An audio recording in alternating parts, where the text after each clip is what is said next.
नमस्कार दोस्तों, मैं डॉक्टर धनदीप सिंह सहायक आचार्य मनोचिकित्सा सवाई मानसिंह अस्पताल जयपुर आप सभी का स्वागत करता हूं। आज दिनांक 30 मार्च 2024 है और हर वर्ष की भांति दुनिया भर में 30 मार्च 2024 को विश्व बाइपोलर दिवस के रूप में ऑब्जर्व किया जाता है।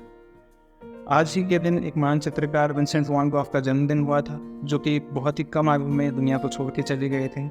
और उसके पीछे का जो मुख्य कारण है, ये बताया जाता है कि वो बाइपोलर डिसऑर्डर से ग्रसित थे और डिप्रेशन की अवस्था में जो है असामयिक और अप्राकृतिक उनकी मृत्यु हुई थी।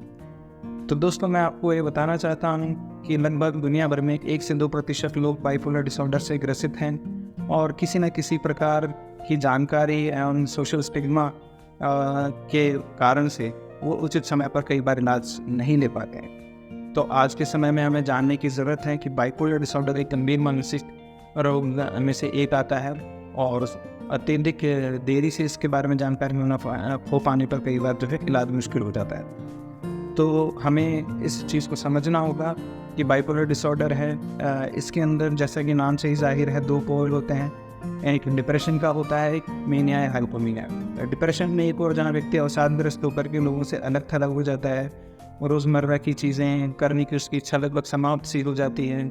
जिन चीज़ों में पहले रुचि रहा करती थी वो कम हो जाती है, वो अत्यधिक निराशा के भाव में ग्रसित हो जाता है। और वहीं बाइपोलर डिसऑर्डर की जो दूसरी फेज़ होती है, मेनिया अथवा हाइपोमेनिया में, व्यक्ति सामान्य से अधिक बोलने लग जाता है, कभी कभी बड़ी बड़ी बातें भी करने लग जाता है, अत्यधिक गुस्सा करने लग जाता है, कई बार जो है ज़रूरत से अधिक पैसा खर्च करना और अध्यात्म की तरफ अत्यधिक झुकाव भी इसका एक लक्षण हो सकता है। तो दोनों ही स्थितियाँ जो हैं उसे अपने सामान्य जिम्मेदारियाँ, खुद की देखभाल, इन रिश्तों को निभा पाने में अक्षम कर देती हैं। ऐसी स्थिति में आवश्यक होता है कि हम एक एक्सपर्ट की सलाह लेकर के ऐसे व्यक्ति को जो है उचित उपचार प्रोवाइड करें और उचित उपचार उसे उपलब्ध करा करके एक सामान्य जीवन की तरफ वापस लेके आएँ। उसके लिए हमारे सबसे पहला जो कदम हो सकता है वो ये हो सकता है कि ऐसे व्यक्ति के लक्षणों को हम पहचान करके उन्हें उचित गाइडेंस, दिशा निर्देश जो हैं हम उपलब्ध कराएँ।